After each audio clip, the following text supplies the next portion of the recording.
שלום לכולם, וברוכים הבאים לחלק השני של השבוע הראשון בקורס מבוא לחומרה למדעים דיגיטליים להייטק.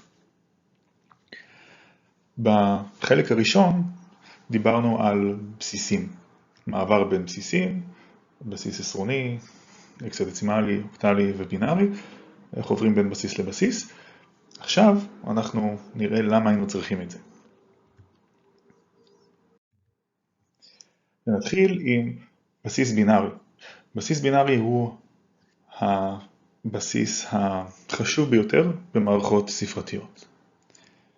כל מערכת ספרתית מודרנית מבוססת על הבסיס הבינארי. למה?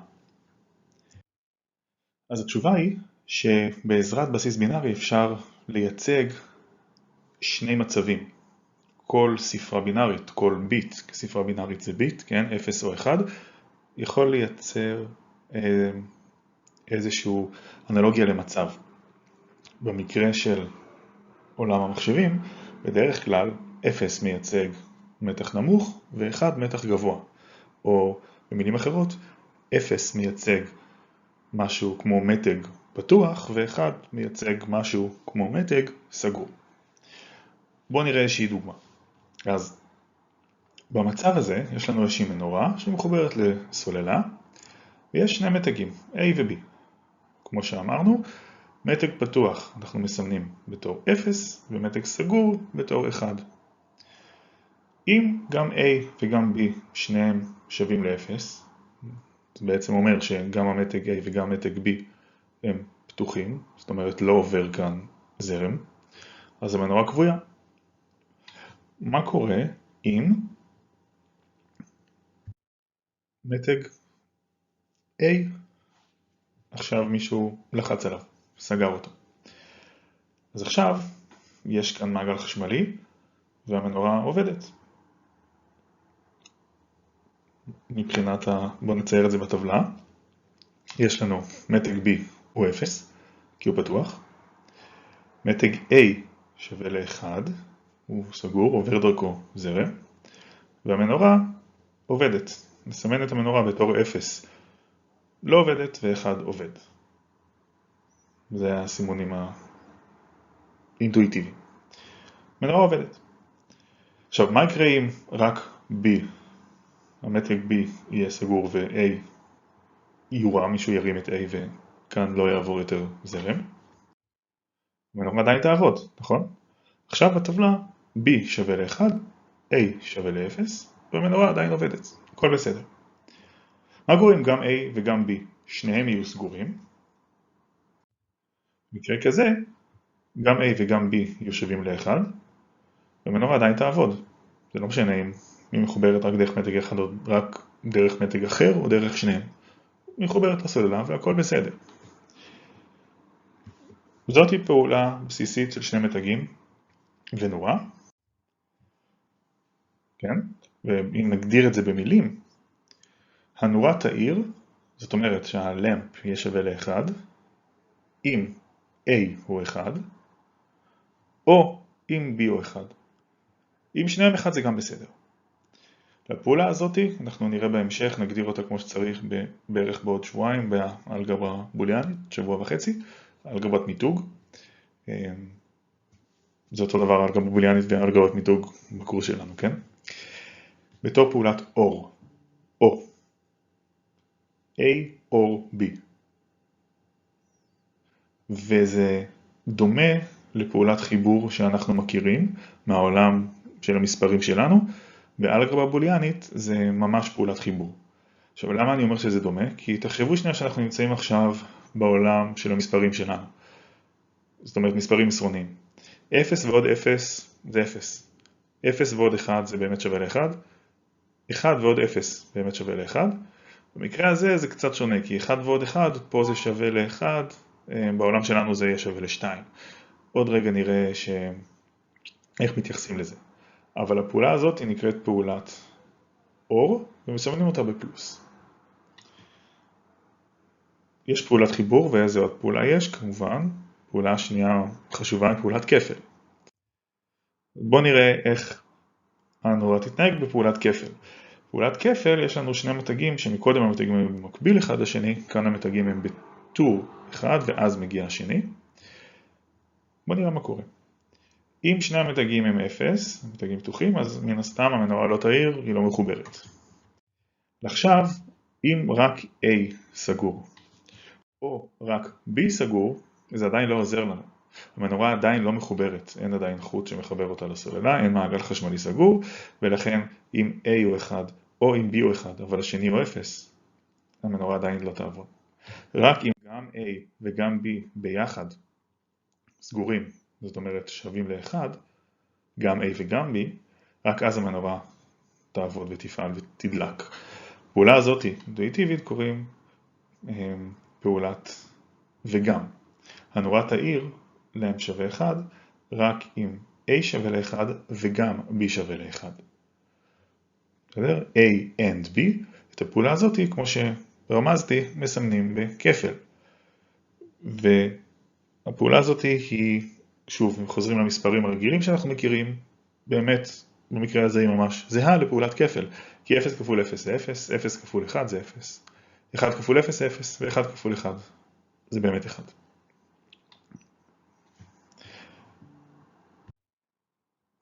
עכשיו, יופי, אז זה ראינו שתי דוגמאות בסיסיות מאוד, איך בעזרת 0 ו1 אני יכול לייצג דברים.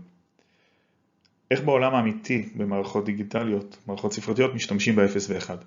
אז הרעיון הוא ששולחים אותות, או מכינים אותות, או שאומרים קבצים, שיש בהם רק 0 ו-1. לדוגמה, אם עכשיו אני רוצה לשדר משהו, אני יכול לשדר רק אפסים ואחדות. זאת אומרת, אם זה ציר הזמן שלי, יש לי כאן איזשהו מקור שמשדר, אז אני יכול לא לשדר כלום, ואז לשדר משהו. לקבות את המקור, לא לשדר כלום, לשדר משהו, לא לשדר, לשדר, לא לשדר, כן לשדר, במתח קבוע, או אם יש לי איזשהו חוט, אז לא להעביר בו כלום, ואז להעביר זרם, לא להעביר כלום, להעביר זרם, ואני מנדנד את המשדר שלי, או את מה שאני מעביר, אם זה נגיד זרם או איזשהו מתג, כן, שאני לוחץ. כל רמה כזאת זה מוגדר בתור 1, וכל רמה נמוכה מוגדרת בתור 0, וככה אפשר להעביר לדוגמה 1, 1, 0, 0, 0, 1, 0, 0, 1. אנחנו נדבר על כל הדברים האלה מבחינה אינטואיטיבית. כרגע רק חשוב שתבינו שאנחנו יכולים לשדר שני מצבים 0 או 1, או לשמור שני מצבים בקובץ במחשב 0 או 1, ואז אפשר לעבוד עם בסיס בינארי. עכשיו ברור אפשר לשדר ככה, כמו שאמרנו, סבבה. במציאות כמובן שדברים קצת יותר מסורבלים ומסובכים. מה קורה אם לדוגמה אני רוצה להעביר דברים שהמקור הוא לא 0 או 1? כן, לדוגמה אם יש לי לחצנים אנלוגיים בשלט של קונטרולר, ואני רוצה לקבל משהו שהוא לא רק 0 או 1, או את הכל שעכשיו אני מוקלט באיזשהו מיקרופון. זה לא רק 0 ו-1. בשביל הדברים האלה צריכים לעשות דברים שנקראים discretization ו-coding. discretization זה בעצם להגיד, בסדר, אני מניח שהקול שלי הוא לא רציף אלא מחולק לרמות דיסקרטיות, רמות סופיות, ואני יכול לקודד את כל רמה לאיזשהו סט של מספר בינארי. לדוגמה, קידוד כזה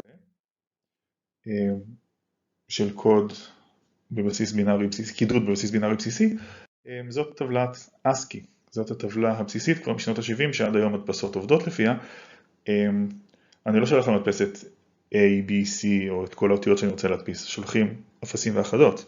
אז לדוגמה, אם אני רוצה לשלוח למדפסת את האות A גדול להדפיס בעזרת ASCII, אני צריך לשלוח לה מספר בינארי שהוא 1, 0, 0, 0, 0, 0, 1.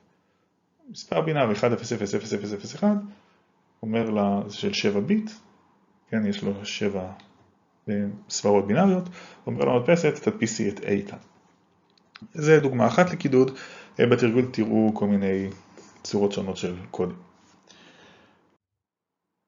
עכשיו, רק סתם לידע כללי, הבעיה עם ASCII שיש בו בסך הכל 2 בחזקת 7, 128 אפשרויות לתווים, זה לא מספיק לכל השפות, לכן היום משתמשים ב-UTF-8, שנותן לנו אפשרות להציג יותר ממיליון תווים. זה איזשהו ניואנס. הבנו פחות או יותר, או לפחות קיבלנו איזושהי אינטואיציה, למה בסיס בינארי כל כך חשוב במערכות ספרתיות. עכשיו בואו נראה איך עושים פעולות של חיבור, חיסור וכפל בבסיס בינארי. אז אנחנו מדברים על פעולות אריתמטיות על מספרים בינאריים. נתחיל מזה שמספר בעל n ביטים סיביות בבסיס בינארי יכול לייצג 2 בחזקת n מספרים שונים, כאשר הגדול ביותר הוא 2 בחזקת n מינוס 1 והקטן ביותר הוא 0. בואו נראה דוגמה. n שווה 3. יש לנו 3 סיביות, אלה כל האופציות של 3 סיביות בבינארי, מ-0,0,0 עד 1,1,1. מספר הכי קטן בעשרוני הוא שווה ל-0, הכי גדול זה 7, באמת 2 בחזקת 3, n זה 3 מינוס 1, שווה ל-7. עכשיו שימו לב שהחישוב נכון לכל בסיס, מספר עשרוני לדוגמה, זה יהיה 10 בחזקת 3 עם 3 ספרות, שזה באמת 999, המספר הכי גדול. עכשיו אנחנו ראינו לפני רגע בדוגמת המנורה את עיקרון החיבור ועיקרון הכפל, אני רושם אותם כאן כי בעזרתם עכשיו נראה איך אנחנו מחברים ומחסרים מספרים בינאריים. שימו לב שבעיקרון החיבור, את האחד שמתי בסוגריים עבור 1 ועוד 1, עוד שנייה נדבר על זה. דיברנו על זה שזה קצת עדין שם, עכשיו נראה עוד רגע למה. בעיקרון הכפל, אנחנו יודעים שזה בדיוק במקרה הזה כמו כפל שאנחנו מכירים, 0 כפול 0 זה 0, 0 כפול 1 זה גם 0, 1 כפול 0 זה גם 0, ו1 כפול 1 נותן לנו 1. אוקיי, אז נעשה לפני זה תזכורת איך עושים חיבור בבסיס עשרוני כמו בבית ספר, חיבור ארוך, כן? יש לנו 41 ועוד 13, אני מחבר את ה-3 ואת ה-1, ספרת האחדות, את ספרת העשרות, 4 ועוד 1, עד זה 5. דוגמה נוספת, כאן שימו לב ש3 ועוד 8 נותן לי 11, אז אני צריך להעביר את ה-1 הלאה. זה בדיוק ה-1 שמופיע בסוגריים בעיקרון החיבור. בסדר? ותחשבו על זה שבבסיס עשרוני, אם אני עובר את ה-10, כן, 9 ועוד 1 זה כבר 10, אני צריך להעביר 1 לספרת העשרות, בבסיס בינארי מספיק שאני עובר 1, זאת אומרת 1 ועוד 1, כבר אני עובר לספרה הבאה שאני צריך לעשות מה שנקרא carry, לסחוב לספרה הבאה את העשרות שלי, או כאן זה נקרא השניות שלי. אנחנו עוד מעט נראה דוגמה כזאת בסיס בינארי. לפני זה בואו נראה אבל רק תזכורת, אם אנחנו כבר בתזכורת, איך עושים חיסור ארוך בבסיס עשרוני. אז בואו נראה דוגמה לחיסור ארוך. 99 פחות 31. דבר ראשון, מתחילים אותו דבר, 9 פחות 1, ספרת האחדות שווה ל-8, 9 פחות 3 שווה ל-6, שווה ל-68. מה קורה עכשיו? יש לי כאן את המספר הבא, 3046 פחות 2359. אני מנסה לחסר 6 פחות 9, אבל אני בבעיה. 6 פחות 9 נותן מספר שלילי. לכן צריכים לקחת, להשאיל, to borrow, 10 מה-4, ספרה הבאה בתוך ספרת העשרות, להפוך אותה ל-3, אז יש לי 16 פחות 9, אני מקבל 7. עכשיו אותו סיפור, נשאר לי 3 פחות 5, אני לא יכול לחסר 5 מ-3, אבל יש לי גם 0 בספרה הבאה, לכן אין ברירה, אלא ללכת עוד ספרה הלאה.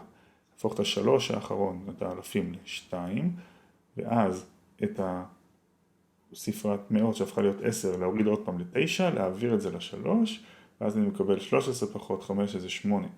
עכשיו אפשר להמשיך כרגיל, 9 פחות 3 זה 6, ו-2 פחות 2 זה 0, והתוצאה כאן זה 687.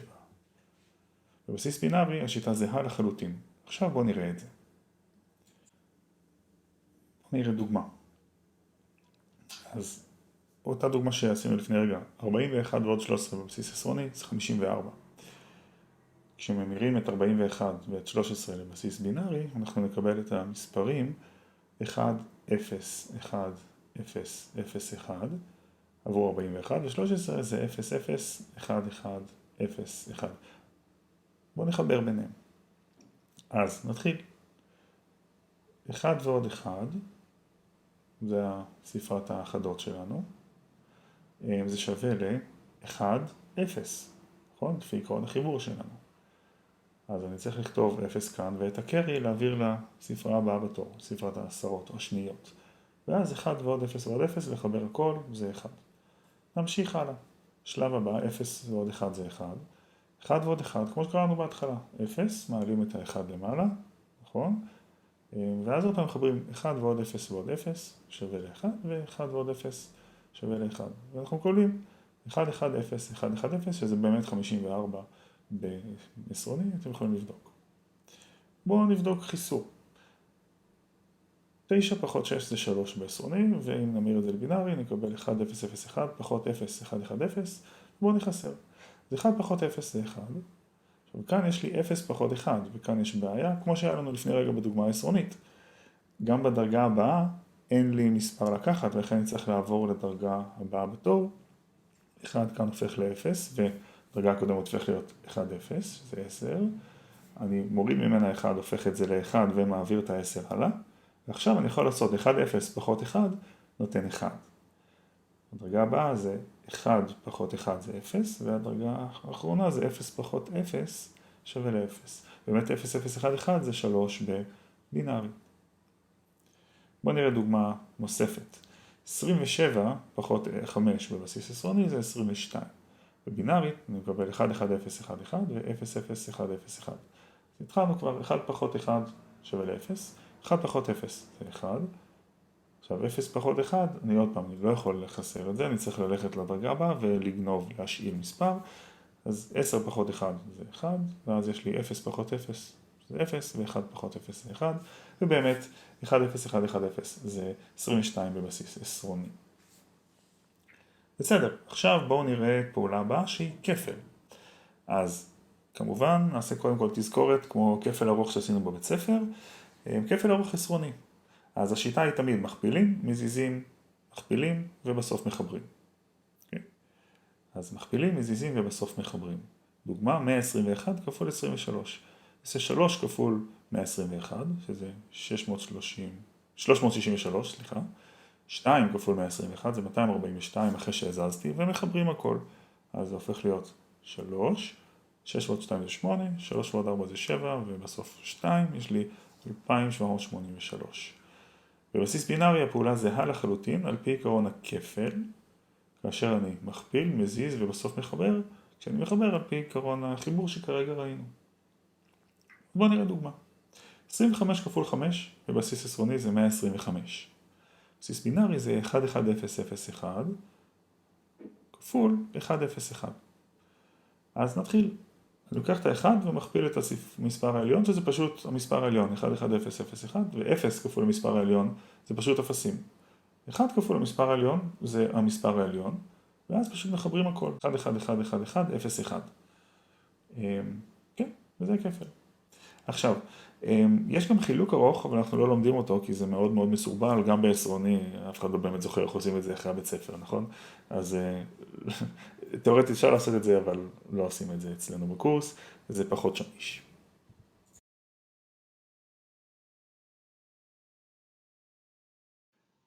אוקיי, אז ראינו איך אנחנו מחברים, מחסרים, ואפילו מבצעים כפל ארוך בבסיס בינארי. זאת הטבלה שמסכמת את הרעיון של מה שעשינו עכשיו בצורת טבלה, כדי שיהיה נוח לזכור. x ו-y ביטים, 0 או 1, זה כל מה ש-x או y יכולים לקבל. x ועוד y, אז אם x ו-y הם אפסים, נקבל שהסם, הסכום הוא 0, והקרי הוא גם 0. אם רק y הוא 1, או רק x הוא 1, אז הסכום של 0 ועוד 1 או 1 ועוד 0 הם 1, ואין לנו קל. אבל אם גם x הוא 1 וגם y הוא 1, אז 1 ועוד 1 ראינו שבבינארית זה 1 ו-0.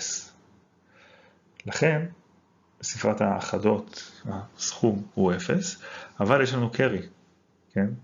זה כמו במרכאות ספרת העשרות בבסיס עשרוני, פה זה ספרת השניות בבסיס בינארי. זה הקרי שלנו. חיסור זה דומה מאוד.